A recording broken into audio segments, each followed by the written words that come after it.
tayo ngayon sa LRT Line 2 Antipolo Station kung saan binibisita ni Secretary Dizon yung mga pasilidad dito at may announcement siya tungkol sa beep cards kasi may kulang ng mga beep cards and yung process for availment. Ngayon, ang sabi ni Secretary, ayun na pala. Pag estudyante kayo, hindi na kayo mag-fill up ng form. Kailangan na lang pakita yung ID, so that's going to be faster for you guys to avail of the 50% discount.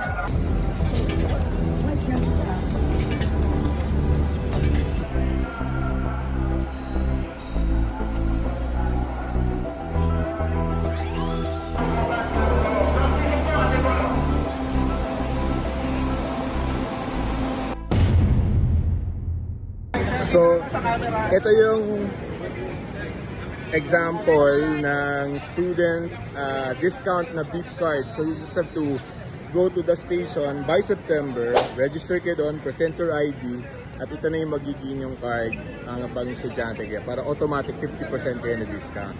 Yung PWD at saka senior, ganun din yung system.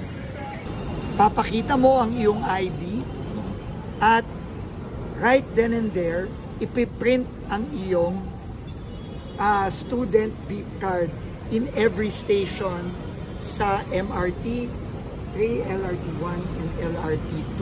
So one time? One time. One time lang. I-renew mo lang yan after every school year. Meaning, after 1 year, expired. Hindi nagagana ito.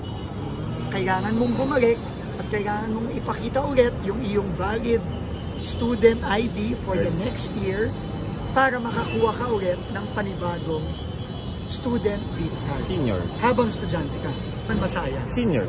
Okay, so yon, very important for the students. So this will be, and it will be personalized. You will have your name here. Gagana yan LRT1, MRT? Gagana to sa lahat. LRT1, LRT2, and MRT3. So discounted na yan pag tinap nila? And yun ang pinaka-importante. Automatic, nandito na yung 50% discount. Automatic na yun. So, hindi na kailangan yung single journey ticket na lang pagad. Kung ano yung para sa estudyante, kahit saan kang station, kahit saan linya, senior ka, ipapakita mo ang ID mo, PWD ka, ipapakita ang ID mo, ipiprint na ito right then and there. Siyempre, may konting hinday kasi ipiprint yun, pero we will have a dedicated window for this para naman hindi maaberya yung iba. We will have